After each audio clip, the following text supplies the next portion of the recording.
Amigos y amigas de Radio América, bienvenidos y bienvenidas a nuestro programa espiritual Corazón Limpio. La semana pasada meditamos sobre los 2 primeros capítulos de la primera carta a los Corintios. Paramos en el capítulo 2, meditando sobre la verdadera sabiduría que de manera alguna puede venir de nuestra humanidad herida por el pecado. La sabiduría de que hablamos viene de lo alto y tiene sus raíces en Dios y, por lo tanto, es única. Pablo presenta a Jesucristo como esta sabiduría divina que tomó carne asumiendo y sanando a todo hombre y a todo el hombre.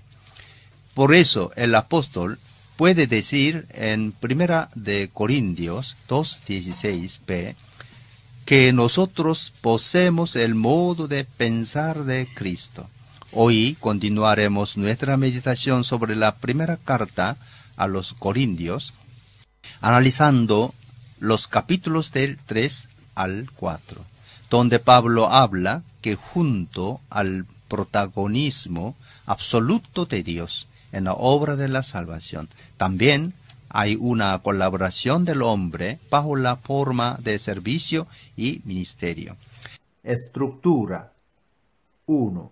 Los colaboradores de Dios. 1.1. Ante el juicio de Dios. 1.2.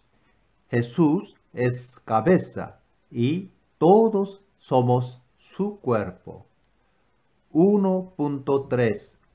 La altivez de los obreros será humillada y su humildad será exaltada. 2. El ministerio apostólico. 2.1. La vida ejemplar del apóstol Pablo. 2.2. Seamos imitadores de Pablo como él fue imitador de Cristo. Gran parte de los problemas de la Iglesia provienen de los errores de los líderes. Entonces, la actitud correcta del líder es muy importante. Por eso Pablo, antes de tratar los problemas que hay en la comunidad cristiana, nos muestra cuál debe ser la postura del verdadero líder. Pablo no está tratando de establecer su autoridad apostólica, pero el evangelio que predicó es demasiado importante para que pueda ser cambiado por otros ministros que vinieron después de él. Por eso él quiso defender su evangelio y enseñar a los hermanos de Corinto lo que quería decir ser discípulos de Jesús, lo que importa de verdad en la conversión del corazón a Cristo. Para Pablo no hay apóstoles más importantes que los demás, porque todos trabajamos para el mismo objetivo: anunciar la buena noticia de la salvación en Cristo Jesús. Por lo tanto, el valor más importante no es la función o el ministerio que cada uno tiene dentro de la iglesia, sino que cada hombre y mujer son templos de Dios y morada del Espíritu Santo. Cuando Pablo habla que somos templo de Dios, no está hablando del edificio de hormigón, sino de cada creyente que como morada del Espíritu Santo es el lugar donde Dios se manifiesta a la persona y al mundo. Antes de analizar el capítulo 3, volvemos rápidamente a 1 de Corintios 2, 8 a 10, donde leemos que ninguno de los gobernantes de este mundo la entendió, porque de haberla entendido no habrían crucificado al Señor de la gloria. Sin embargo, como está escrito, ningún ojo ha visto, ningún oído ha escuchado, ninguna mente humana ha concebido lo que Dios ha preparado para quienes lo aman. Ahora bien, Dios nos ha revelado esto por medio de su Espíritu, pues el Espíritu lo examina todo hasta las profundidades de Dios. Pablo nos dice en este tramo que si los poderosos de este mundo supieran quién de verdad era Jesús, no lo habrían crucificado. Pero porque abundaban de espíritu humano y carecían del Espíritu Santo, no entendieron que Jesús era el Señor de la gloria y por lo mataron. El Espíritu Santo es el único que lo sabe todo del hombre y también de Dios. Él ilumina nuestra conciencia y nos hace capaces de reconocer que somos pecadores y que sin Dios nada podemos hacer de bueno. Como encontramos en el versículo 10 del tramo que citamos arriba, como el Espíritu también lo sabe todo de Dios, es por Él que conocemos a Dios y reconocemos a nosotros mismos como criaturas. Si una persona, para usar la terminología paulina, es un hombre carnal, entonces no entenderá las cosas de lo alto, porque está todo orientado para las cosas del mundo, y lo de Dios para él es locura.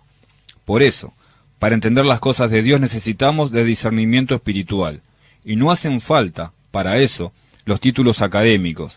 Leemos eso en 1 Corintios 2, 15, 16. En cambio, el que es espiritual lo juzga todo, aunque no está sujeto al juicio de nadie. Porque ¿quién ha conocido la mente del Señor para que pueda instruirlo? Nosotros, por nuestra parte, tenemos la mente de Cristo. En Filipenses 2.5 también se habla de tener la mente o la actitud de Cristo. La actitud de ustedes debe ser como la de Cristo Jesús. Enseguida encontramos el famoso himno a los filipenses, donde se habla del despojamiento de Cristo, que de Dios que era, se hizo uno de nosotros, asumiendo nuestra carne, y se rebajó a sí mismo, hasta aceptar, por amor, la muerte infamante de la cruz. ¿Cómo podemos ser buenos ministros de Dios? Pablo, en los capítulos 3 y 4, corrige los conceptos erróneos sobre lo que quiere decir ser ministro de Dios. Primero, los colaboradores de Dios. Nosotros podemos ayudar a otros, para que entiendas más sobre el Evangelio de Jesucristo. Pero es sólo a través del poder del Espíritu Santo que las personas se convierten. Dios trabaja para salvar a los suyos y guía los corazones de las personas. Sin embargo, permite que sus ministros trabajen en una determinada área, como conserjería, evangelismo, predicación, etc. 1 ante el juicio de Dios. El ministro debe recordar siempre el juicio de Dios. En Mateo 6:1 leemos: cuídense de no hacer sus obras de justicia delante de la gente para llamar la atención.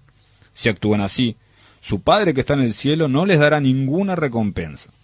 Somos ministros por gracia de Dios y estamos a su servicio de Él y a servicio de los hermanos para que crezcan en la vida de la fe.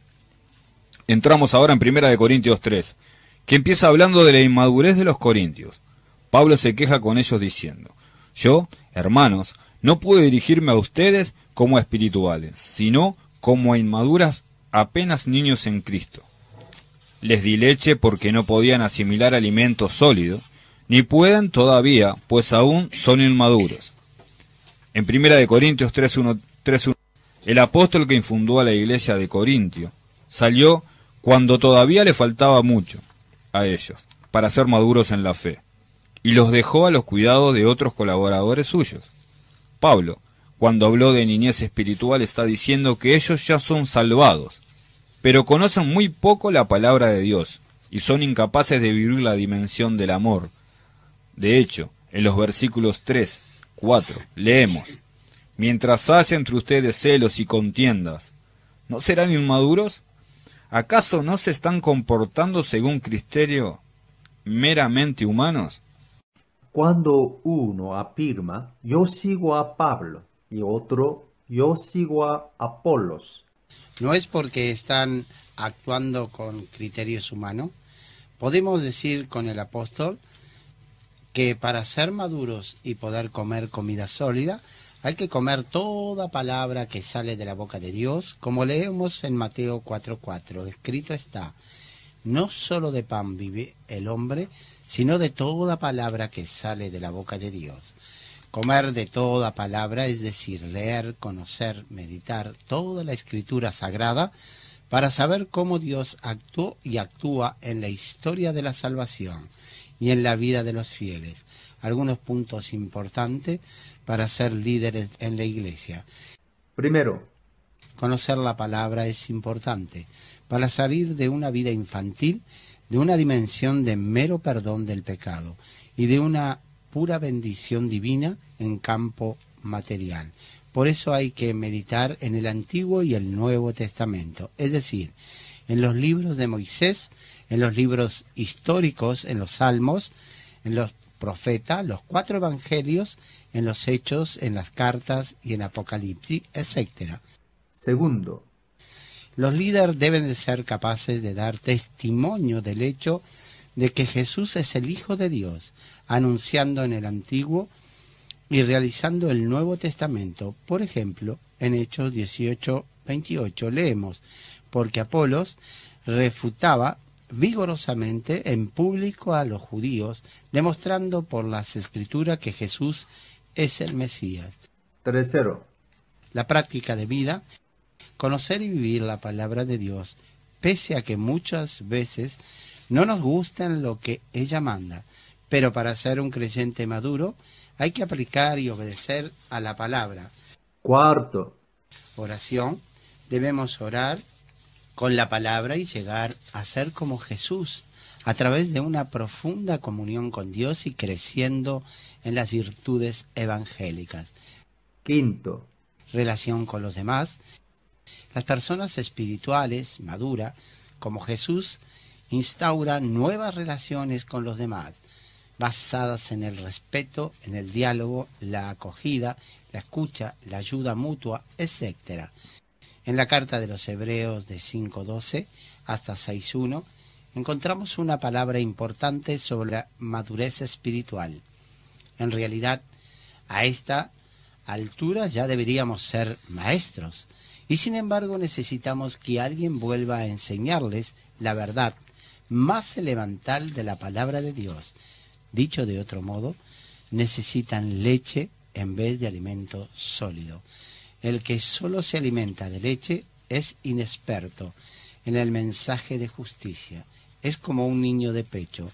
En cambio, el alimento sólido es para los adultos, para los que tienen la capacidad de distinguir entre lo bueno y lo malo, pues han ejercitado su facultad de percepción espiritual. Por eso, dejando a un lado las enseñanzas elementales acerca de Cristo, avancemos hacia la madurez.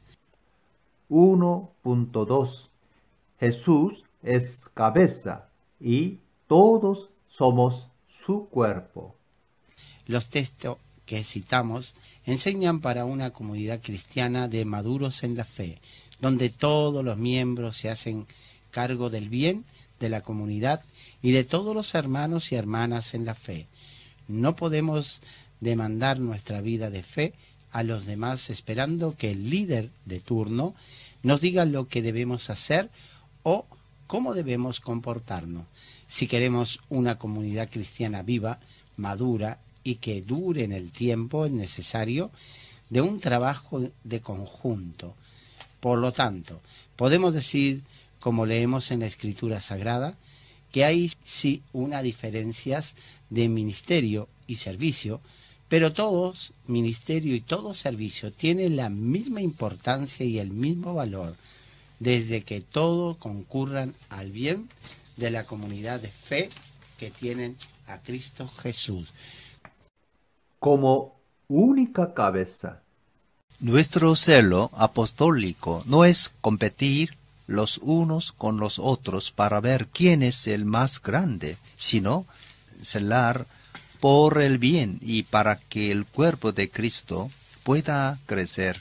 Por eso, Pablo tiene razón cuando en 1 Corintios 3:4-7 dice, cuando uno afirma, yo sigo a Pablo, y otro, yo sigo a Apolos, no es porque están actuando con criterios humanos. Después de todo, ¿qué es Apolos y qué es Pablo? nada más que servidores, por medio de los cuales ustedes llegaron a creer, según lo que el Señor le asignó a cada uno. Yo sembré, Apolos regó, pero Dios ha dado el crecimiento. Así que no cuenta ni el que siembra, ni el que riega, sino solo Dios, quien es el que hace crecer. Por lo tanto, afirma Pablo, todos somos servidores que están al servicio del Evangelio, como leemos en Lucas 17:10. Así también ustedes, cuando hagan hecho todo lo que se les ha mandado, deben decir, somos siervos inútiles. No hemos hecho más que cumplir con nuestro deber.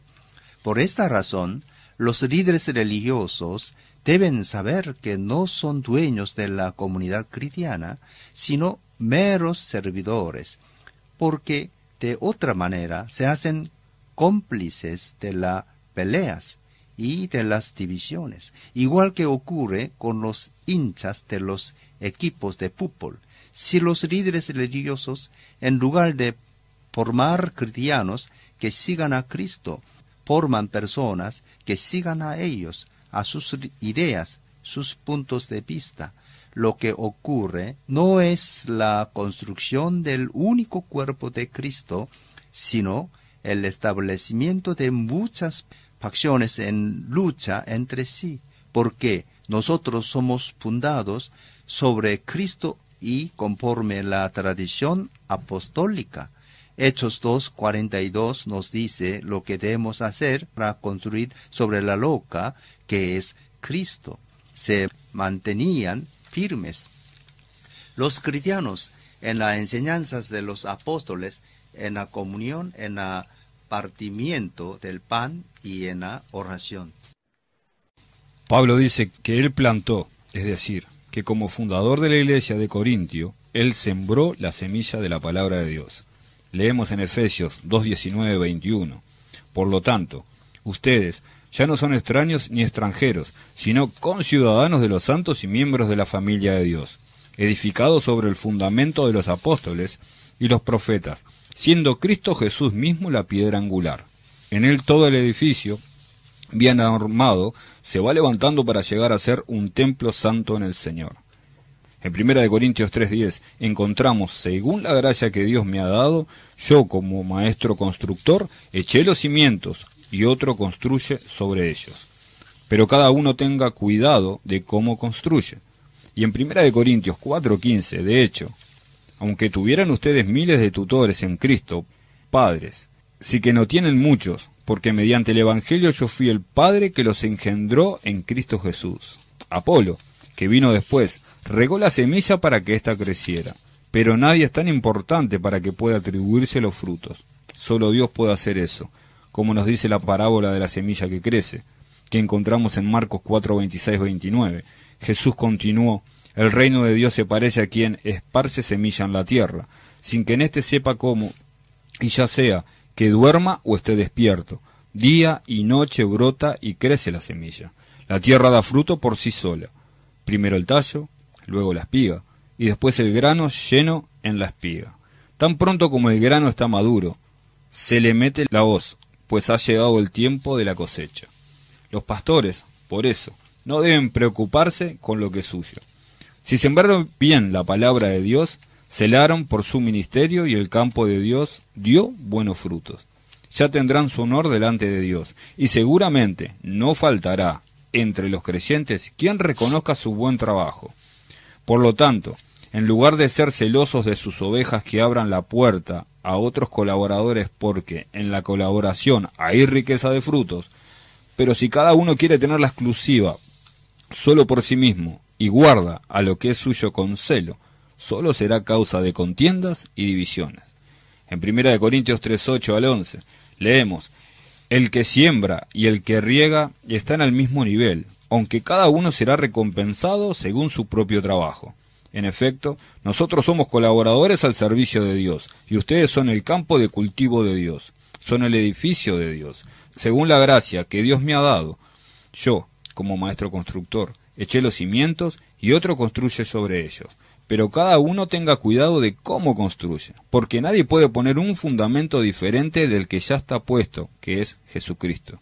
Cuando Pablo habla de gracia que Dios dio a cada uno, está diciendo que cada uno tiene su don particular que recibió de Dios, pero este don no es para él lo guarde con celo, sino para que lo ponga al servicio de la comunidad de la fe y de todos los demás, porque lo más importante es que el cuerpo de Cristo crezca.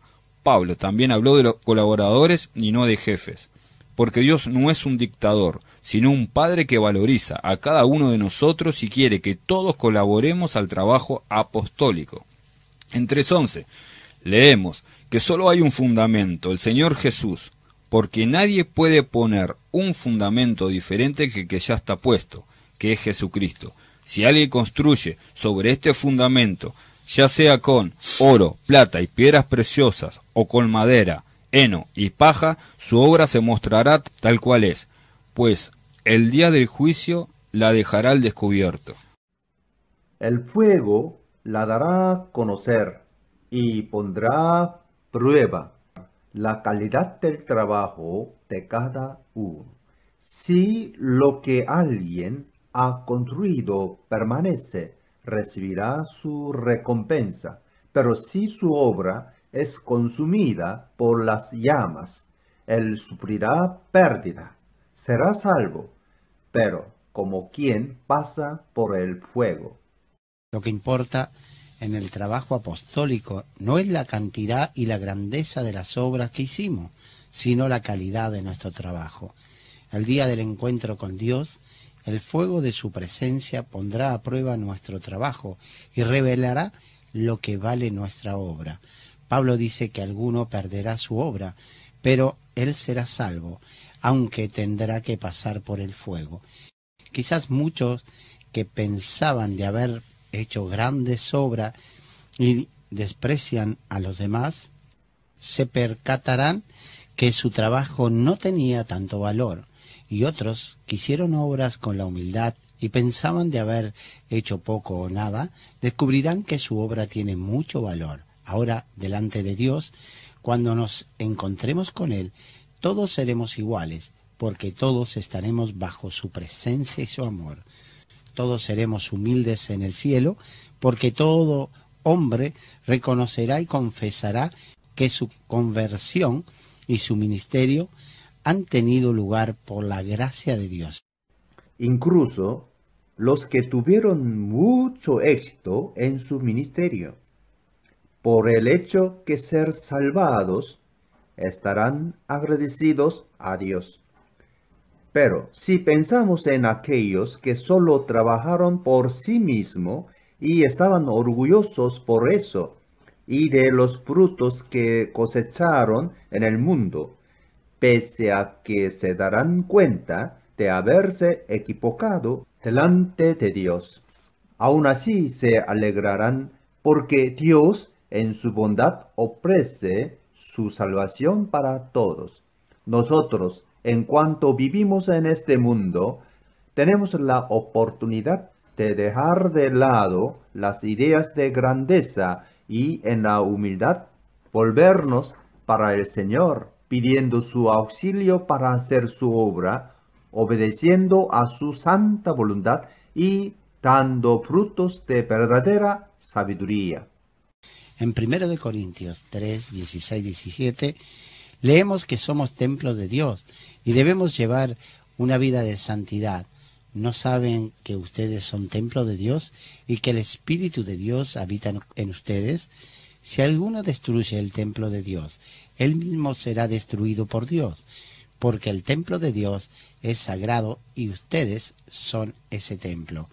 Aquí Pablo nos enseña la gran importancia que tiene cada persona humana, por ser presencia viva de Dios. Por eso que nadie puede destruir impunemente la obra de Dios, que es el ser humano. 1.3 La altivez de los obreros será humillada y su humildad será exaltada. En 1 Corintios 3:18 leemos que nadie se engañe.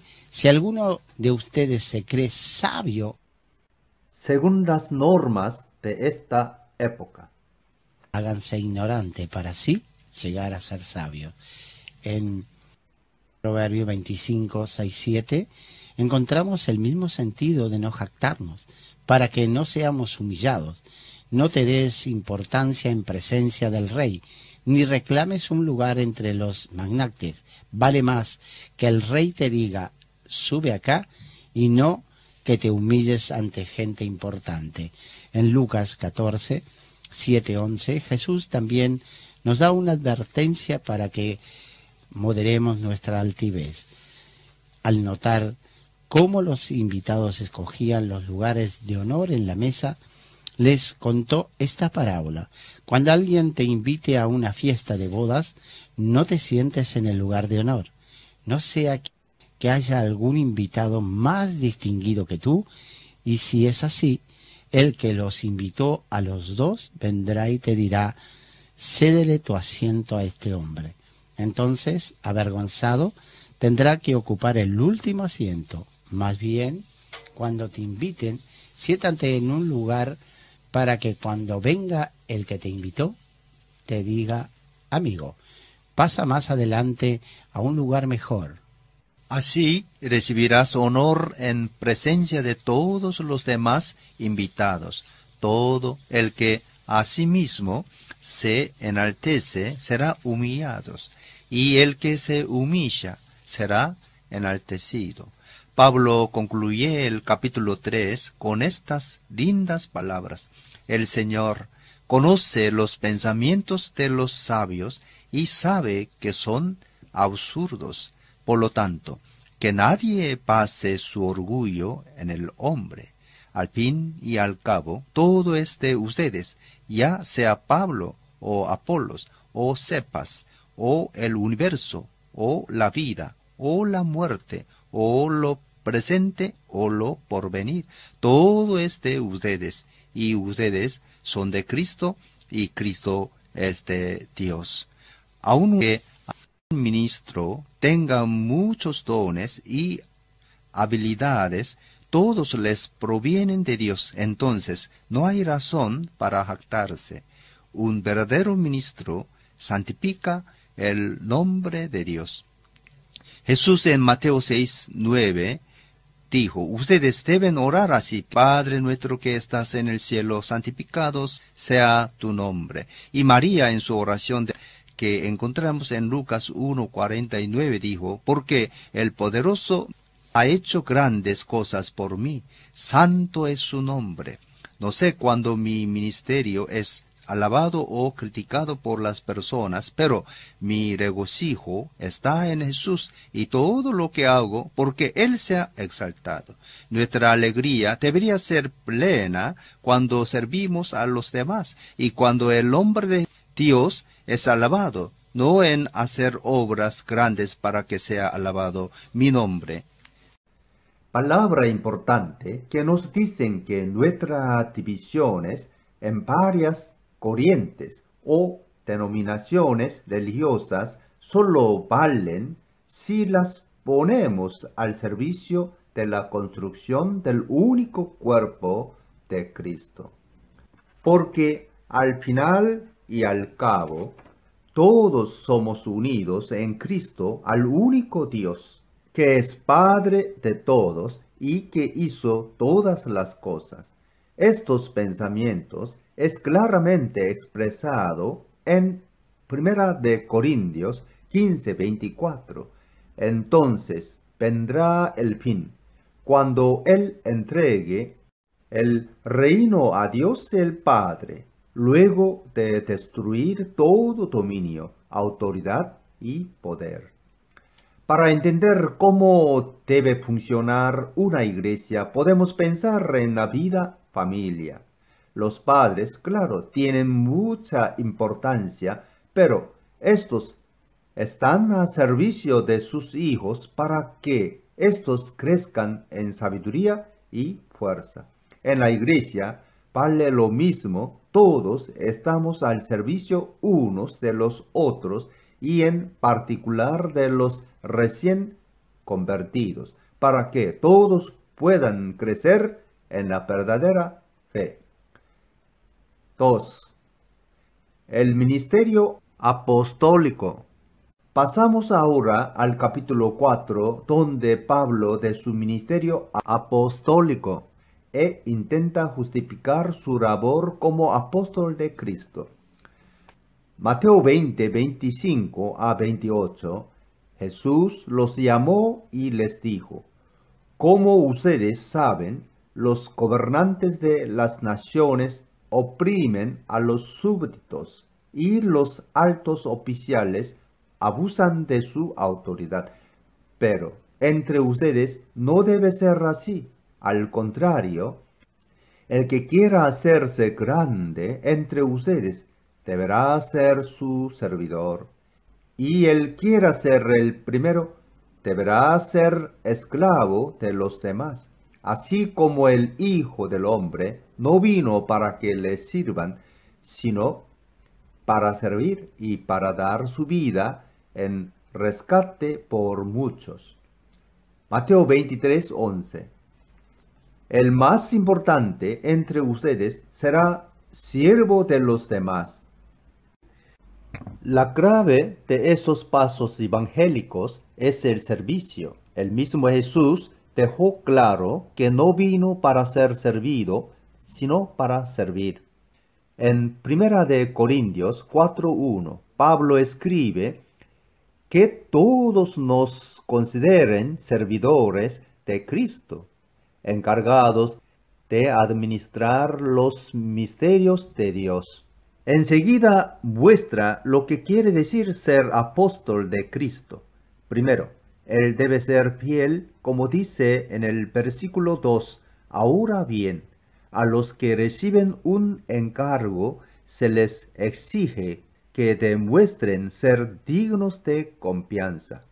No importa lo que piensen o digan los demás. Por mi parte, muy poco me preocupa que me juzguen ustedes o cualquier tribunal humano. Es más, ni siquiera me juzgo a sí mismo. Versículo 3. Pablo no está diciendo aquí que no debamos discernir en nuestra vida lo que hicimos de bueno o malo, pero quien está en Cristo ya no debe preocuparse ni siquiera en juzgarse a sí mismo, porque lo que hicimos en el pasado no podemos cambiarlo, ya fue hecho y basta. Ahora lo que importa es el aquí y ahora vivido en Cristo Jesús, y está claro que si no debemos juzgarnos, tampoco debemos juzgar a los demás. El apóstol también nos muestra en cómo deben actuar los líderes maduros. En 1 Corintios 4:6 leemos: Hermanos, todo esto lo he aplicado a Apolos y a mí mismo, para beneficio de ustedes, con el fin de que aprendan de nosotros aquello de no ir más allá de lo que está escrito. Así ninguno de ustedes podrá engreírse de haber favorecido al uno en perjuicio del otro. Aquí el apóstol dice que lo que regula la vida de una comunidad es la palabra escrita. Nadie puede ir más allá de lo que está, dice. Y en el versículo 7 encontramos: ¿quién te distingue de los demás? ¿Qué tienes que no hayas recibido? Y si lo recibiste, ¿por qué presumes como si no te lo hubieran dado? En ausencia de Pablo, parece que algunos pastores querían hacerse famosos pensando que el buen éxito que tenían le venía de sus propias capacidades. El apóstol es contundente en decir que todo es regalo de Dios y que nadie puede creerse mejor que los demás. En el versículo 8, Pablo endurece más aún su palabra, golpeando duro a los que se creen algo. Ya tienen todo lo que desean, ya se han enriquecido, han llegado a ser reyes, y eso sin nosotros. Ojalá fueran de veras reyes, para que también nosotros reináramos con ustedes. Algunos de los sufrieron por causa de los poderes del mundo. Cuando vienen a la iglesia, quieren reproducir los mismos mecanismos de dominación que ellos encontraron y padecieron entre los mundanos. Es lo que ocurre cuando un padre es un hombre violento y hace sufrir a su familia. Quizás los hijos no hagan lo mismo, pero puede haber uno u otro de estos hijos que reproduce los mismos mecanismos de violencia. Por lo tanto, es menester que bajo la luz de la palabra miremos a nuestro propio corazón para que ésto pueda limpiarse de todo resquicio de violencia y nuestras relaciones tengan la mera de la paz y del amor. Imitando a Cristo, que dio su vida, en lugar de imitar a los mundanos, que muchas veces les quitan la vida a las personas. 2.1 La vida ejemplar del apóstol Pablo. Para todos nosotros es difícil vivir la vida de Pablo, es decir, llevar nuestro ministerio con la misma intensidad, dedicación y gratuidad. Pero todavía hoy la vida de este gran apóstol ilumina a todos los líderes de la iglesia y a todos los que quieren emprender un servicio dentro de la iglesia. No es suficiente ser buenos predicaciones y buenos administradores. Es necesario, como recuerda Pablo en sus escritos, que seamos testigos de Cristo. Pablo, por eso, contrapone a estos jactanciosos su vida de apóstol, para que ellos vivan como él. Encontramos eso, por ejemplo, en 1 de Corintios 4, 9 a 13. Por lo que veo a nosotros, los apóstoles, Dios nos ha hecho despilar en el último lugar, como a los sentenciados a muerte. Hemos llegado a ser un espectáculo para todo el universo, tanto para los ángeles como para los hombres. Por causa de Cristo, nosotros somos los ignorantes. Ustedes, en Cristo, son los inteligentes. Los débiles somos nosotros. Los fuertes son ustedes. A ustedes se les estima, a nosotros se nos desprecia. Hasta el momento pasamos hambre, tenemos sed, nos falta ropa, se nos maltrata. No tenemos dónde vivir. Con estas manos nos matamos trabajando. Si nos maldicen, bendecimos. Si nos persiguen, lo soportamos. Si nos calumnian, los tratamos con gentileza. Se nos considera la escoria de la tierra, la basura del mundo, y así hasta el día de hoy. Pablo presenta el espíritu del verdadero apóstol de Cristo, que no busca a sí mismo y a su interés, sino que lo hace todo por el Evangelio. Él dice que hablando de la cruz de Cristo es tratado como ignorante para que ellos son inteligentes, como débil para que ellos sean fuertes y como despreciado para que ellos sean honrados. Enseguida pasa a ser un elenco de las carencias materiales que tuvo que padecer para ser fiel al Evangelio de Cristo. Todo eso les escribe para amonestarlos como a hijos amados. versículo 14. 2.2. Seamos imitadores de Pablo como él fue imitador de Cristo. Y luego les dice en los versículos 15 y 16, de hecho, aunque tuvieran ustedes miles de tutores en Cristo, padres sí que no tienen muchos, porque mediante el Evangelio yo fui el Padre que los engendró en Cristo Jesús. Por tanto, les ruego que sigan mi ejemplo. Pablo se denomina Padre de ellos, porque los generó a la fe, y por eso les pide que sigan sus huellas. Se permite de decirles eso porque él tiene claro que su palabra en verdad no es de él, sino de Dios. Es lo que leemos en el versículo 17. Con este propósito les envié a Timoteo, mi amado y fiel hijo en el Señor. Él les recordará mi manera de comportarme en Cristo Jesús, como enseñó por todas partes y en todas las iglesias. En 1 Corintios 11:1 leemos, imítenme a mí como yo imito a Cristo. En Hebreos 6:12 encontramos un invito a imitar los hombres de fe que hicieron de Dios y de Cristo su razón de vida.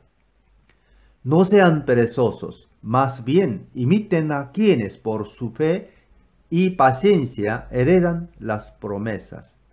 Pablo presenta el espíritu del verdadero apóstol de Cristo, que no busca a sí mismo y a su interés, sino que lo hace todo por el Evangelio.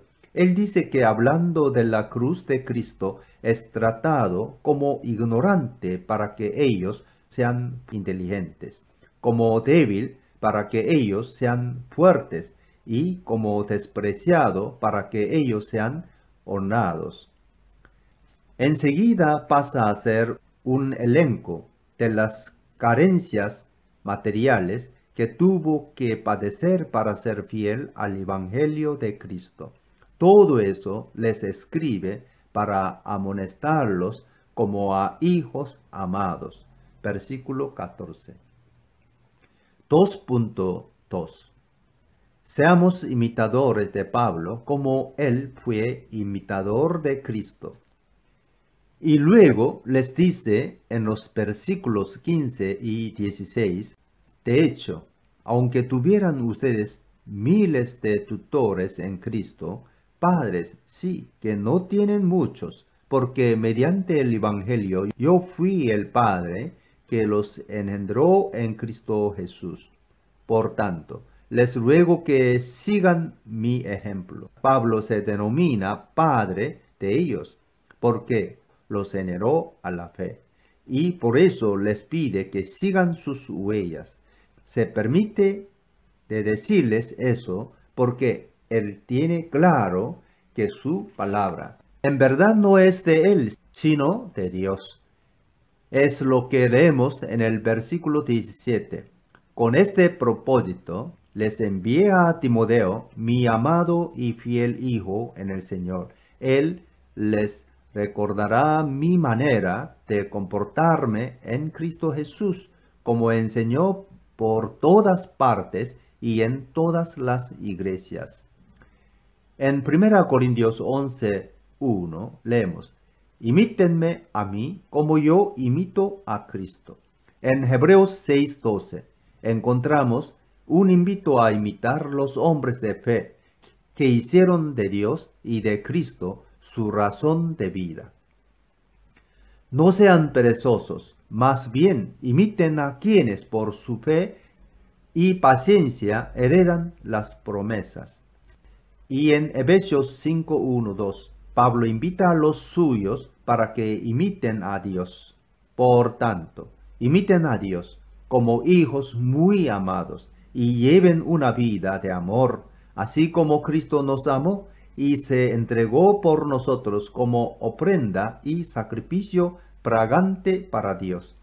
En 2 de Timoteo 2:7 encontramos algo parecido. Reflexiona en lo que te digo, y el Señor te dará una mayor comprensión de todo eso. A nosotros que vivimos en el mundo moderno, siempre se nos pide algo de novedad. Pero para un creyente, lo que es más importante no es continuamente innovar, sino volver a la palabra de la verdad grabada en la Biblia. Pablo termina el capítulo 4 hablando sobre el poder de algunos presuntuosos y lo compara con el poder de Dios. Ahora bien, algunos de ustedes se han vuelto presuntuosos, pensando que no iré a verlos. Lo cierto es que si Dios quiere, iré a visitarlos muy pronto. Y ya veremos no solo cómo hablan, sino cuánto poder tienen esos presumidos. Porque el reino de Dios no es cuestión de palabras, sino de poder. ¿Qué prefieren? ¿Que vaya a verlos con un lástigo o con amor y espíritu apacible? Primera de Corintios 4, 19 a 21. La predicación para un pastor es el centro de su ministerio porque es por su predicación que él transmite la voz de Dios para la comunidad cristiana. Entonces, el pastor tiene que preparar bien su sermón, hacer lo mejor posible para transmitir la palabra de Dios. Pero conocer bien a la palabra y hacer buenos sermones no es suficiente, porque si él habla bien y vive mal, acabará arrastrando consigo muchos de sus oyentes. Por lo tanto, es importante que el pastor esté bien preparado bíblicamente, pero que también cuide de su vida espiritual para que sea buen testigo del amor de Dios manifestado en Cristo por el poder del Espíritu Santo, porque el reino no es cuestión de palabras, dice el apóstol, sino de vida concreta, vida donada y entregada totalmente para el reino. Y termina preguntándole cómo hace un padre si debe usar algo fuerte para la corrección de sus hijos o simplemente la fuerza del amor. En 1 de Corintios 5, 12 a 13 encontramos una palabra dura sobre un caso de incesto. ¿Acaso me toca a mí juzgar a los de afuera? ¿No son ustedes los que deben juzgar a los de adentro? Dios juzgará a los de afuera. Expulsen al malvado de entre ustedes. Y en 2 Corintios 2, 5 a 11, Pablo presenta su corazón de padre.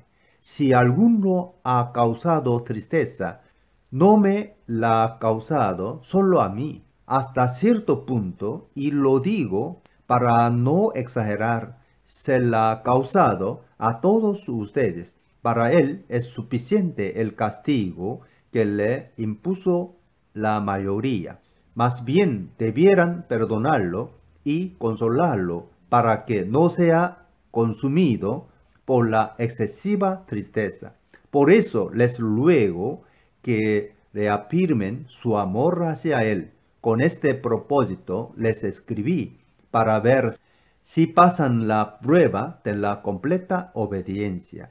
A quien ustedes perdonen, yo también lo perdono. De hecho, si había algo que perdonar, lo he perdonado por consideración a ustedes en presencia de Cristo, para que Satanás no se aproveche de nosotros, pues no ignoramos sus artimañas. Pablo, como un buen padre, no amenaza para condenar, sino para que la persona reconozca su pecado o error y se convierta. Si pensamos que somos los mejores, entonces seremos los últimos. Por eso, seamos humildes ante Dios y ante los hombres, escuchando el testimonio de los profetas y de los apóstoles, quienes nos enseñan sobre Dios. Si uno piensa que tiene toda la razón, luego pensará que los otros están equivocados. Si uno piensa que solo mi denominación es la única correcta, entonces estoy diciendo que todas las otras están equivocadas. Esto seguramente será motivo de peleas y contiendas sin fin. Y en lugar de colaborar por lo único importante, que es anunciar a Cristo, lucharemos entre nosotros para saber quién es el mejor, y entonces no seremos seres espirituales, sino carnales, envueltos en contiendas mundanas. Y ya no seremos imitadores de Cristo, sino de los poderes de este mundo. Retomamos otra vez 1 de Corintios 4:6. Hermanos, todo esto lo he aplicado a Apolos y a mí mismo para beneficio de ustedes, con el fin de que aprendan de nosotros aquello de no ir más allá de lo que está escrito. Así ninguno de ustedes podrá engreírse de haber favorecido al uno en prejuicio del otro. Jesús también habló sobre la importancia de la palabra de Dios cuando dice en Mateo 5:17 a 20: No piensen que he venido a anular la ley o los profetas. No he venido a anularlos, sino a darles cumplimiento. Los aseguro que mientras existan el cielo y la tierra, ni una letra ni una tilde de la ley desaparecerán hasta que todo se haya cumplido. Todo el que infrinja uno solo de estos mandamientos, por pequeño que sea, le enseña a otros a hacer lo mismo, será considerado el más pequeño en el reino de los cielos. Pero el que los practique y enseñe será considerado grande en el reino de los cielos. Porque les digo a ustedes que no van a entrar en el reino de los cielos a menos que su justicia supere a la de los fariseos y de los maestros de la ley. Pero los fariseos, queriendo obedecer a toda la palabra de Dios, se jactaban de su justicia y criticaban a quienes no vivían como ellos.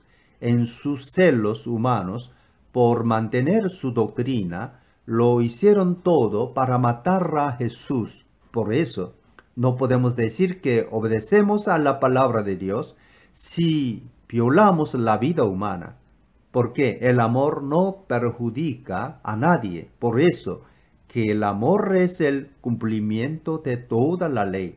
Confróntese Romanos 13:8. Conclusión. Nosotros, los ministros de Dios, no somos perfectos, pero aunque carecemos de muchas cosas, Dios nos llamó para trabajar en su obra y por eso nos da fuerza, completando lo que nos falta para llevar adelante nuestro ministerio. Pero necesitamos creer y confiar en Él y seguir adelante con alegría. En 2 de Corintios 12:6 a 10 encontramos el testimonio de Pablo que, reconociendo su debilidad y su incapacidad a cumplir un ministerio tan grande, se puso con confianza en las manos de Dios. Sin embargo, no sería insensato si decidiera jactarme, porque estaría diciendo la verdad. Pero no lo hago para que nadie suponga que soy más de lo que aparento o de lo que digo, para evitar que me volviera presumido por estas sublimes revelaciones. Una espina me fue clavada en el cuerpo, es decir, un mensajero de Satanás, para que me atormentara. Tres veces Le rogué al Señor que me la quitará, pero él me dijo, te basta con mi gracia, pues mi poder se perfecciona en la debilidad. Por lo tanto, gustosamente haré más bien alarde de mi debilidad, para que permanezca sobre mí el poder de Cristo. Por eso me regocijo en debilidades, insultos, privaciones, persecuciones y dificultades que sufro por Cristo, porque cuando soy débil, entonces soy fuerte. El ministerio que Dios nos confió es difícil, por eso confiamos en el Señor siempre y caminamos con Él a cada momento de nuestra vida, porque con Él haremos cosas grandes. Para ser un obrero o pastor, necesita un llamamiento personal de Dios y la gana de ser pastor u obrero para servir, y también de la recomendación de los hermanos de la comunidad cristiana. Si esto es verdad, entonces saldrán los frutos dentro y fuera de la iglesia. Primera de Timoteos 3, 1 a 7. Nos da las líneas maestras para ser ministros en la iglesia. Se dice, y es verdad, que si alguno desea ser obispo, a noble función aspira. Así que el obispo debe ser intachable, esposo de una sola mujer, moderado, sensato, respetable, hospitalario, capaz de enseñar. No debe ser borracho, ni pendenciero, ni amigo del dinero, sino amable y apacible. Debe gobernar bien su casa y hacer que sus hijos le obedezcan con el debido respeto, porque el que no sabe gobernar su propia familia, ¿cómo podrá cuidar de la iglesia de Dios?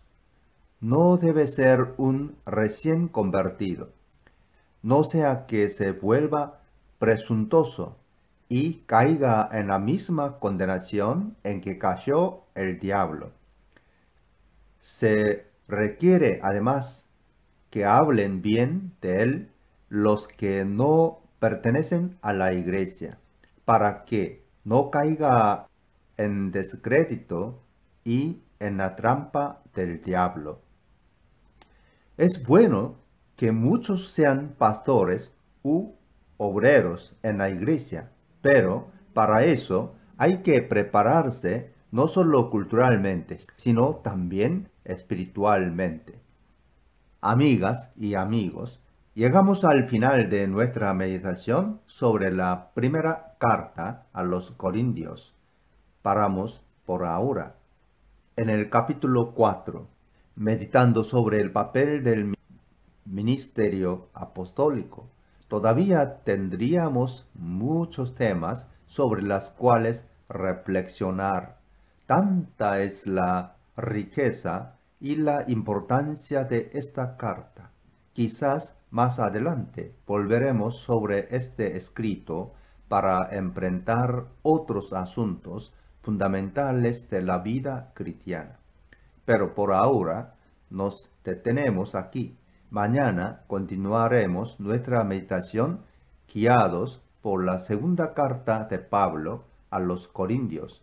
No hace falta decir que las dos están profundamente ligadas por los temas y las problemáticas que el apóstol tuvo que enfrentar en la comunidad cristiana de Corinto. Bueno, les deseo una noche de paz y alegría en el Señor Jesús. Hasta mañana, siempre a las 19:30. Que Dios los bendiga grandemente.